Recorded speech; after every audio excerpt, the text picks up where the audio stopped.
Yo, what's going on, guys? We're going to be doing a quick update on the isopod, so let's get right into it. We're starting off with the zebra isopods, or the Armadillidium maculatum. Started off with about 10 of these back in August of last year. We're up to probably around 70 or 80 now. There's also some dwarf rights in here.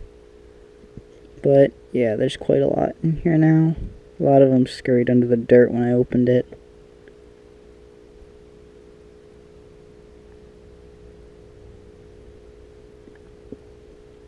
Quite a lot of springtails.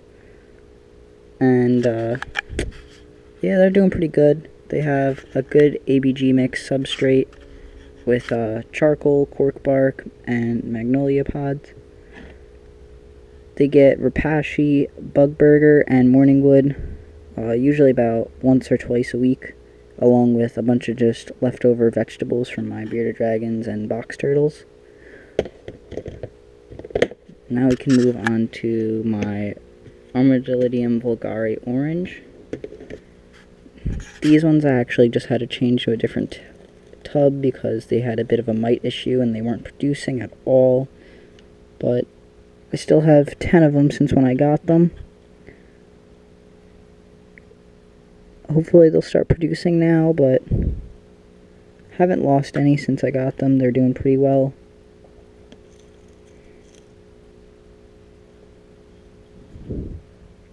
Same thing as the other isopods, getting tongue twisted. Just same size tub, magnolia pod, charcoal, cork.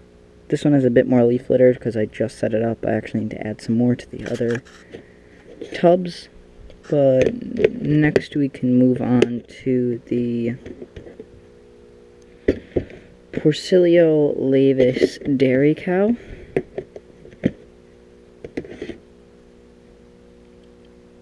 These have been absolutely booming since I got them.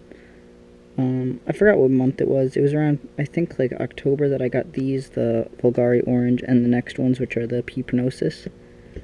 And started off with about 10 of these also, and they've probably had quite a lot. Probably around 100 or so are in here. And they're the same, they just don't have a magnolia pod because I didn't have enough. I only got 3 of those, so they're the ones that didn't get it. But same thing, cork, charcoal. This one actually has a piece of coconut. And yeah, same care as all the other ones. I take care of them all the same. And then we can move on to the Pepernosis, which oh wait, they don't have magnolia pod. Oh, I thought they did. Oh, they have one of these pods. These will grow close to my house. There's 2 of those in there. I'm not sure what they're called. From one of the trees over here, but these are the Pepernosis. These have also skyrocketed just like the dairy cows, and they just keep breeding. There's actually, I've had a lot more than what's in the tank right now because I do seed my tanks with these. I don't like using the other ones because they're more, expensive. These are a little bit better for a cleanup crew. Try to get some more light.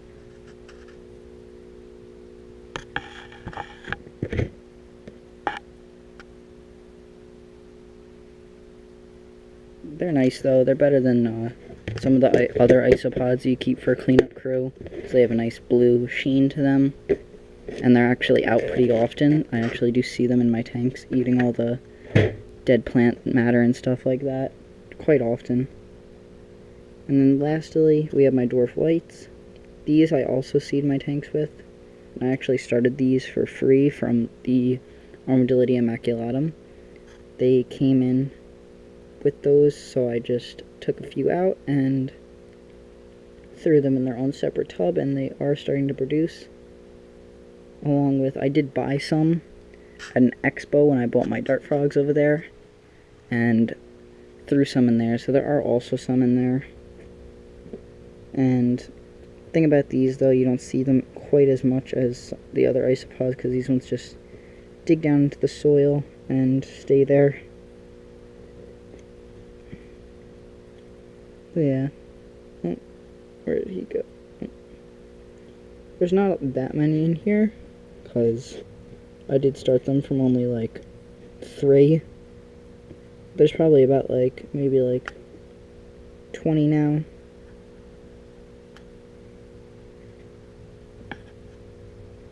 Most of them are babies though, from recent clutches of eggs from them, but yeah. They're in the more simple tanks since they are smaller and I have a lot less of them. So I try to keep them so that they can easily find each other when they're ready to mate. So they're just in one of these little food storage containers. And a quick look at actually where I keep them. I have this leopard gecko rack, so I actually keep them on this bottom shelf where there's no leopard geckos, so that they have a nice heat gradient where they can go from the back onto the heat tape to, all the way to the front where it's a little bit less heated, because the room gets a little bit lower at times, especially because we are just coming out of winter right now and getting into spring. It's getting a little bit warmer, but there's still nights where I don't trust it. So, yeah. Oops, forgot to put these guys. These guys go... Those are my springtail cultures. They go behind them. A little bit extra room. The springtail cultures do pretty okay with the weather. They don't need to be warm at all times, but I've noticed the isopods will just not breed at all when it's too cold, so I try to keep them warm.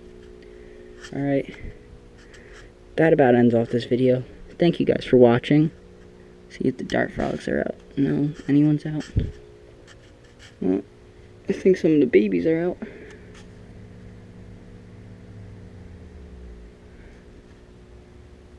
Alright, that's it, guys. Thank you guys for watching. Peace out.